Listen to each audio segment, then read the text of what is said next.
जनता हमारे साथ है, अवाम हमारे साथ है, सब पता चल जाएगा कौन नाम बदलेगा, कौन क्या बदलेगा। अच्छे अच्छे का यहाँ पे पालकी लिखा गया, ये हैदराबाद है। और पुलिस वाले का दौड़ाने पे उतर जाए, सरकार बदलने दीजिए 3 तारीख को, फिर देखते हैं कौन किसको दौड़ाता है। अरे भागते रह जाइएगा, हैदराबाद की गलियां छोटी पड़ जाएंगी, समझे ना। अभी तेलंगाना की जनता 30 तारीख को इनको जवाब देगी। ये मलक पेट चिल्ला रहे ना, क्या वहां पे आओ देख लो जलवा, किसकी हिम्मत है। वहां भी आएंगे और आपके इतिहासों का और अपराधों का पूरा कच्चा कारनामा खुलेगा 3 तारीख के बाद। उसकी तैयारी कीजिए साहब। ये जो घबराहट बौखलाहट उसी के लिए हो रही है और कोई कारण नहीं। नहीं, हम हिंदुओं की बात करें तो हम सांप्रदायिक हो जाते हैं। बात करें आप मुसलमानों की तो आप पोलराइज नहीं करते हैं। हम अगर हैदराबाद को भाग्यनगर का अगर योगी जी बोलते हैं तो हम पोलराइज करते हैं। क्या गजब लॉजिक है साहब। भगवान शंकर के ऊपर कीचड़ उछाल रहे थे, वो तो आज डिबेट में बैठे हुए हैं। और जिस व्यक्ति ने सीधी साफ बात हदीस को कोट करते हुए एक टीवी चैनल पर बोल दी, तो वो आज निर्वासित जीवन व्यतीत करने को है। यही तस्लीम रहमानी है ना, ये जो हमारे बाबा भोले शंकर को गाली दे रहा था। तेलंगाना का चुनाव दिलचस्प मोड़ ले रहा है। एआईएमआई के नेताओं का दिमाग खराब होने के कारण इन नेताओं की धमकियों का जवाब में अजय आलोक ने जमकर धुलाई। विनोद बंसल ने तो तस्नीम रहमानी की हेकड़ी ही निकाल डाली। आइए देखते हैं जोरदार डिबेट। नहीं, हैदराबाद शहर है जहां पर एमआईएम लड़ रही है, डर से नहीं आ रहे हैं। बोलिए ना नामपल्ली मोदी जी को, योगी जी को आने, बोलिए मलकपेट आने, याकूतपुरा आने, तब ना समझेंगे किसमें कितना दम है। जनता हमारे साथ है, अवाम हमारे साथ है, सब पता चल जाएगा कौन नाम बदलेगा, कौन क्या बदलेगा। अच्छे अच्छे का यहाँ पे पालकी लिखा गया, ये हैदराबाद है। यहाँ पर बिरयानी है, यहाँ पर डिकाशन है, यहाँ पे ईरानी चाय है, यहाँ पे शेरवानी वाला एक मौलाना है, टोपी पहन के दाढ़ी रखता है, उसका नाम बैरिस्टर असदुद्दीन ओवैसी साहब है, और एक सुपरस्टार फिलैंथ्रोपिस्ट अकबर ओवैसी साहब है। पता चल जाएगा दोनों के बारे में क्या जलवा है। देखिए किस तरीके से चुनाव प्रचार आप लोग करते हैं, उसकी बानगी तो सबने देखी। आप अगर अकबरुद्दीन ओवैसी की बात करेंगे तो वो कैसे चुनाव प्रचार करते हैं, उसकी बानगी तो सबने देखी। उनका वीडियो तो खूब चर्चाओं में आया। आदिल हसन साहब, ऐसे जीतेंगे क्या चुनाव? पुलिस पर अपनी हनक दिखाकर, सत्ता की हनक दिखाकर आप चुनाव जीतने चले, और आप ललकार ऐसे रहे हैं। अब बाकी पार्टियों को जैसे न जाने कितने झंडे गाड़ दिए आपने, कितने कैंडिडेट उतारे हैं आपने, बताइए। प्राची जी अकबर ओवैसी साहब 88,000 वोट से जीते थे, इस बार 1 लाख वोट से जीतेंगे। मोदी जी, योगी जी, राहुल जी, प्रियंका जी, जितने जी है ना, सबको चंद्रयान गुट्टा में ले आइए। वो आदमी 20,000 बच्चों को फ्री में पढ़ाई कराता है, वो एसएससी का, इंजीनियरिंग का फ्री में पढ़ाई कराता है। ओवैसी हॉस्पिटल में गरीबों का सस्ते में इलाज होता है। आदिल हसन जी, मैं आपसे पूछ रही हूँ कि जो आपका अपना स्टेट है, जो आपका अपना गढ़ है, जहां से आप आते हैं, वहां आप जितने कैंडिडेट उतारते हैं उससे ज्यादा तो आप यूपी बिहार में उतार देते हैं। इतने ही मजबूत हैं तो लड़ते ना, उतारते अच्छी खासी संख्या में कैंडिडेट। हम तो अदानी अंबानी का चंदा मेरे पास नहीं ना आता है, तो यूपी बिहार में मिल जाता है कि चंदा आपको? और राहुल जी को आता यूपी बिहार में चंदा मिल जाता है, गुजरात में चंदा मिल जाता है, अपने स्टेट में नहीं मिलता आपको। इसलिए यूपी बिहार में सुन लीजिए, यूपी में पासवान बिरादरी, माझी बिरादरी, कुर्मी बिरादरी, यादव बिरादरी, सब बिरादरी की लीडरशिप है। मुसलमानों की, दलितों की उस मजबूत आवाज नहीं है। बैरिस्टर साहब वही आवाज देने आए हैं। चलिए मैं जवाब ले लेती हूँ। अजय आलोक लालू जी, कभी नीतीश, अजय आलोक जी, देखिए चुनौती दे रहे हैं आपको यहाँ पर बैठकर एआईएमआईएम के प्रवक्ता आदिल हसन साहब। कह रहे हैं हम लोग तो इतने मजबूत हैं कि आप लोगों की हिम्मत नहीं है कि आप आए और सामने आकर इनसे चुनाव लड़ें। वो तो हिम्मत देख ही ली थी ना, वो तो हिम्मत देख ही ली थी जब बोला था 100 करोड़ हिंदू और 20 करोड़ मुसलमान, और उसके बाद इंग्लैंड में छुपे हुए थे 1 महीने तक, डर के मारे आ नहीं रहे थे इंडिया। फिर आए तो जेल की सैर करनी पड़ी। वो तो इनका याराना है ना, चोर चोर मौसेरे भाई, कि केसीआर ने कोई गवाही नहीं दिया तो अदालत से छूट गए। हिम्मत कितनी है। वो तो पुलिस वालों को उस दिन बोल रहे थे इनको दौड़ाएं, क्या दौड़ाएं, और पुलिस वाले का दौड़ाने पर उतर जाए, सरकार बदलने दीजिए 3 तारीख को, फिर देखते हैं कौन किसको दौड़ाता है। अरे भागते रह जाइएगा, हैदराबाद की गलियां छोटी पड़ जाएंगी, समझे ना।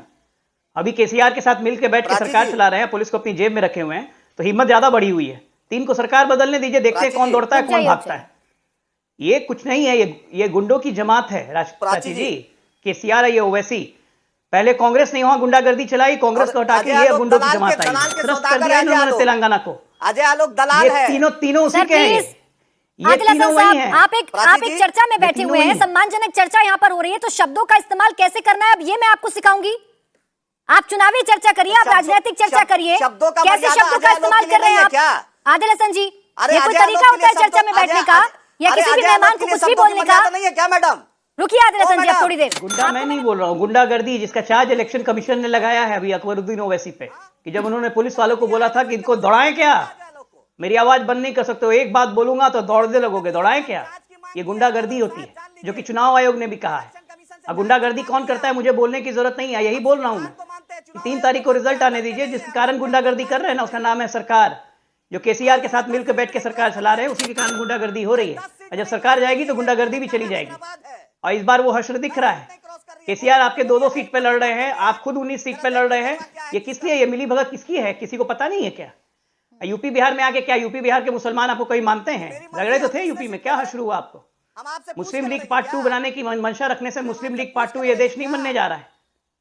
एक होड़ लगी हुई है प्राची जी, एक होड़ लगी हुई है राजस्थान, मध्य आदिल हसन प्रदेश, जी, आप बोलते रहिए, आपकी आवाज ऑन एयर नहीं जा रही है सर, तो थोड़ा सा रुक जाइए और इंतजार कर लीजिए अपनी बारी का। अपनी बारी आएगी आपकी, तब आप काउंटर कर लीजिएगा। आपको जितना बोलना है आप बोल लीजिएगा, लेकिन तब भी अमर्यादित भाषा का अगर आप इस्तेमाल करेंगे तो मैं आपकी आवाज को बंद कर दूंगी, ध्यान रखिएगा। हाँ, तो अजय आलोक साहब को भी अजय आलोक जी ये कह रहे हैं, कांग्रेस तो ये तक कह रही है मोदी के 2 यार बीआरएस और ओवैसी। अब किसका किससे क्या कनेक्शन है तेलंगाना में?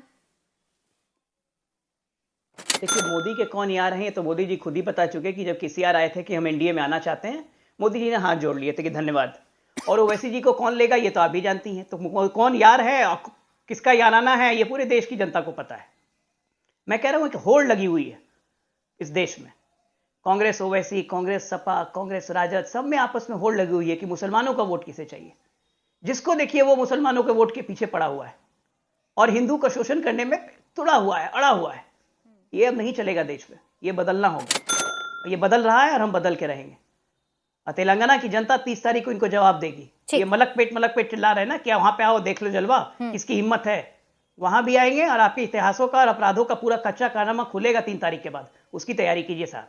ये जो घबराहट और बौखलाहट उसी के लिए हो रही है और कोई कारण नहीं है। कि जब सेकुलर पॉलिटिकल पार्टीज भी सेकुलरिज्म एंड डेमोक्रेसी के बजाय सॉफ्ट हिंदुत्व की पॉलिटिक्स करती हैं, तो मुसलमानों के अंदर एक मायूसी पैदा होती है। तब वो चाहते हैं कि उनको एक अपना कोई अल्टरनेटिव मिल जाए। उस गैप को फिलअप करते हैं कहीं ना कहीं असदुद्दीन अवैसी साहब। तो उनको फिर हैदराबाद के बाहर उनकी जो पॉलिटिक्स है वो यहाँ भी दिखाई दे रही है, इस डिबेट में भी दिखाई दे रही है कि एक टोन MIM के नुमाइंदे आदिल हसन साहब यहाँ हैं, उनकी है, वही तकरीबन पोलराइजिंग टोन बीजेपी के नुमाइंदे की है। तो ये दोनों का जो ये नूरा कुश्ती है कि कम्युनल पॉलिटिक्स की, एक तरफ आप देखिए कि 5 स्टेट के इलेक्शन में बीजेपी के पास एक स्टेट मध्य प्रदेश थी जो मैंडेट चुरा के बनाई थी, अब वो भी हाथ से जा रहा है। तो बीजेपी के लिए 5-0 का इलेक्शन है। और लास्ट मूवमेंट पे जो कैंपेन चल रहा है वो टोटल पोलराइजिंग कैंपेन है। नाम बदलने से किसी शहर का, किसी रियासत का, किसी इदारे का उसका किरदार नहीं बदल जाता है। ये बार बार सबने देखा है। लेकिन आप सिर्फ मुसलमानों को टारगेट करके, हालांकि तेलंगाना में आपका कोई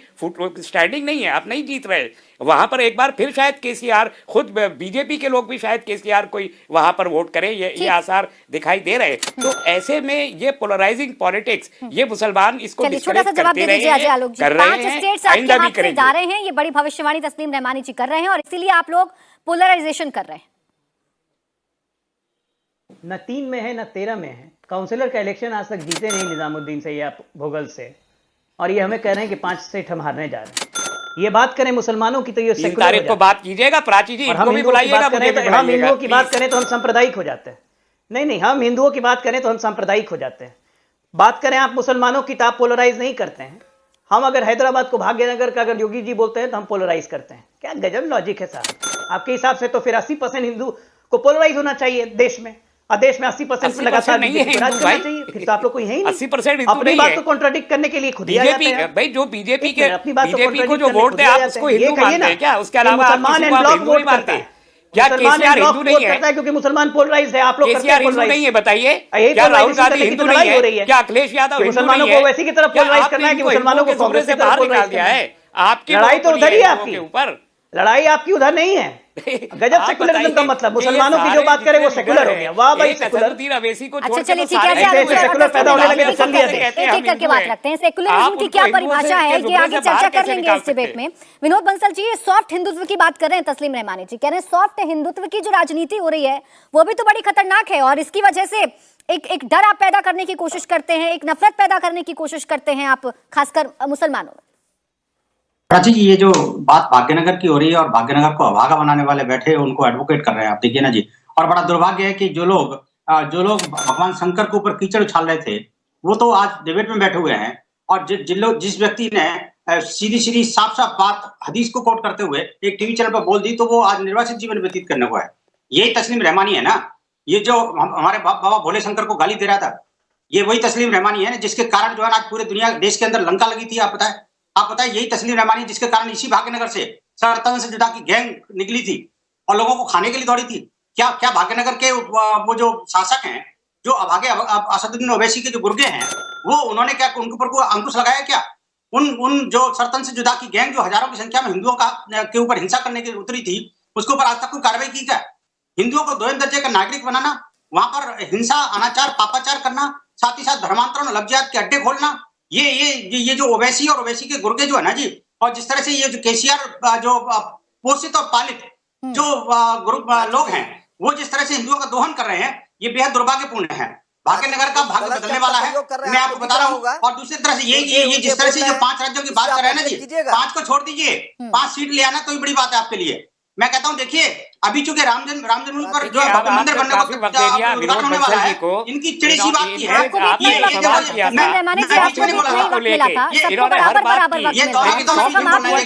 इन्होंने कोई बात नहीं की इस मुल्क में अकलियतों को डराने का इन्होंने कोई जवाब नहीं दिया।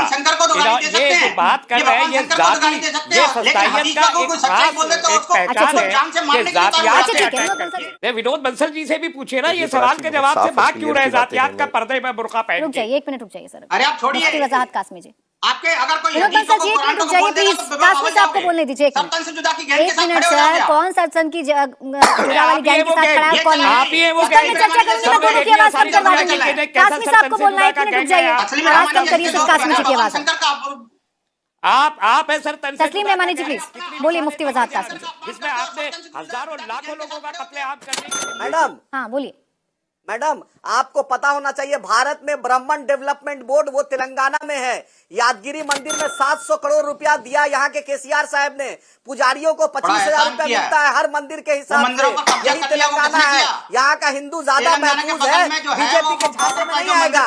बीजेपी 10-5 सीट तेलंगाना में नहीं क्रॉस कर सकती है, वो किसने किया? समझे? बताओ ना। यहाँ का हिंदू केसीआर के साथ है, इनके साथ, इन पाखंडियों के साथ नहीं है। यहाँ का हिंदू जो है वो केसीआर साहब के साथ है, वहाँ पर पाखंडियों के साथ नहीं है। आराम से काम कर रहे हैं। अच्छा, आपने इस बात का जवाब नहीं दिया। विनोद बंसल जी 1 मिनट रुक जाइए प्लीज। विनोद बंसल जी, आदिल हसन जी, आपने एक बात का जवाब नहीं दिया कि आप किसके साथ हैं, आप साथ किसका दे रहे हैं? आप बीजेपी की बी टीम है, कांग्रेस की बी टीम है, या बीआरएस के सहयोगी हैं? मैम, हम बीआरएस भी हमारे खिलाफ लड़ रही है, लेकिन 119 सीट पर 9 सीट पे हम लड़ रहे हैं, 110 सीट पे बीआरएस लड़ रही है। हमें लगता है बीजेपी और कांग्रेस से बेहतर केसीआर साहब है, इसलिए हम चाहते हैं केसीआर साहब की सरकार बने। और बीजेपी चाहती है हंग असेंबली हो ताकि फिर से कुटव्वल हो। और हम आपको ये बता देना चाहते हैं, पुलिस को क्यों धमकाने पर लग जाते हैं आदिल जी? आदिल जी, जब इतना अच्छा काम कर रहे हैं केसीआर साहब, पुलिस को क्यों धमकाने लग जाते हैं? मैडम जी जी जी, पुलिस को नहीं, हम इलेक्शन कमीशन को जांच के लिए बोले हैं। वो पुलिस वाला हमें धमका रहा था, रूप से धमका रहे हैं। हमने इलेक्शन कमीशन को जांच के लिए बोला है। और सुन लीजिए, मोदी जी की जरूरत नहीं है, जनता ने जांच लिया। मोदी जी के 2 यार, अदानी अंबानी मोदी जी के यार, ठीक है अजय आलोक जी जवाब दीजिए। के 2 यार, इटली और अमेठी। रुक जाइए अजय आलोक जी। देखिए, अभी इन्होंने आपके टीवी स्क्रीन पे मान लिया कि ये केसीआर के सहयोगी हैं, तो ये मैंने क्या गलत बोला था जब शुरू में मैंने बोला कि चोर चोर मौसेरे भाई ये और वैसी मिले हुए मिलकर सरकार सहयोगी नहीं है हम, और इसीलिए पुलिस वाले को भी कुछ भी बोल देते हैं कि दौड़ाएंगे दौड़ाएंगे दौड़ाएंगे। ये पुलिस वालों को अपनी जेब में रख के वहाँ पे सरकार चला रहे हैं, तो मेरी बात तो सही होगी। बंसल जी को दिक्कत नहीं थी ना, इनकी आवाज बंद कराओ जाइए प्लीज। कसम से, क्या इतने बड़े डॉक्टर के बेटा आप रुक जाइए आदिल हसन जी, अरे आप तुरंत पर्सनल क्यों चले जाते हैं किसी के भी घर पर? आपसे कोई पर्सनल जा रहा है, आपके परिवार की बात कर रहा है? रुकिए 1 मिनट अजय आलोक जी। अरे भाई, तो काहे गलत बोल रहे हैं? जानकारी नहीं है उनको मैडम, इलेक्शन कमीशन चुनाव कराता है। इतना बड़ा प्रवक्ता आपने बुला दिया यार, इस पार्टी का प्रवक्ता है मेरे भाई, इसको चेक आदिल हसन जी प्लीज, आपकी आवाज को मुझे बिल्कुल बंद करना होगा। आप अननेसेसरी डिबेट को खराब करना चाहते हैं और एकदम निम्न स्तर पर डिबेट को ले जाना चाहते हैं। आप राजनीतिक बात करिए ना, आप बात करिए अपनी पार्टी की, क्यों किसी के परिवार को बीच में लेकर आते हैं आप? गुंडागर्दी कीजिए। रुकिए 1 मिनट, मैडम आप कर रहे हैं गुंडागर्दी आदिल हसन जी, आप यहाँ खुलेआम बैठकर गुंडागर्दी कर रहे हैं, यहाँ सबको नजर आ रहा है। AIM के अध्यक्ष असदुद्दीन ओवैसी ने मुसलमानों के आरक्षण के मुद्दे पर भारतीय जनता पार्टी को घेरा है। प्रचार के दौरान उन्होंने मुसलमानों को मिले आरक्षण की 4 वजह गिनाई है। साथ ही उन्होंने भाजपा पर मुस्लिम समुदाय से नफरत करने का आरोप भी लगाया है। तेलंगाना में 30 नवंबर को मतदान होना है। आपको बता दें कि केंद्रीय गृह मंत्री अमित शाह ने कहा था कि मुसलमानों का 4% आरक्षण खत्म कर अनुसूचित जाति और अनुसूचित जनजाति में बांटेंगे। इस पर ओवैसी ने कहा कि भाजपा झूठ बोल रही है। तेलंगाना और आंध्र प्रदेश में मुसलमानों को आरक्षण धर्म की वजह से नहीं दिया गया है। ओवैसी ने आगे कहा कि पहले तो मुसलमानों के शैक्षणिक और सामाजिक पिछड़े होने से जुड़े डेटा भी हैं। दिवंगत पीएम कृष्णन ने एक रिपोर्ट तैयार की थी जिसमें बताया था कि मुस्लिम समुदाय में कुछ पिछड़े वर्ग हैं जिन्हें रिजर्वेशन मिलना चाहिए, उच्च वर्गीय मुसलमानों को नहीं। यह सभी मुसलमानों को नहीं मिल रहा। उसका सामाजिक और शैक्षणिक पिछड़ापन हटाना राष्ट्रीय हित में है। उन्होंने भाजपा पर समुदाय से नफरत के आरोप भी लगाए हैं। उन्होंने कहा कि भाजपा को मुसलमानों को डॉक्टर, इंजीनियर, नर्स, टीचर बनने या एमबीए या पीएचडी करने से क्या नफरत है। शुक्रवार को शाह ने कहा कि हम कई वादे किए हैं जिसमें से एक है कि सीएम पिछड़े वर्ग से बनाया जाएगा। हम मुस्लिम आरक्षण खत्म कर देंगे और एससी और एसटी और ओबीसी को आरक्षण देंगे। सोमवार को भी जातियाल के प्रचार के दौरान उन्होंने कहा कि भाजपा मुसलमानों को मिलने वाले 4% आरक्षण को अनुसूचित जाति में बांटेगी। खास बात यह है कि भाजपा तेलंगाना के जरिए दक्षिण भारतीय राज्यों में विस्तार करने की कोशिश में है।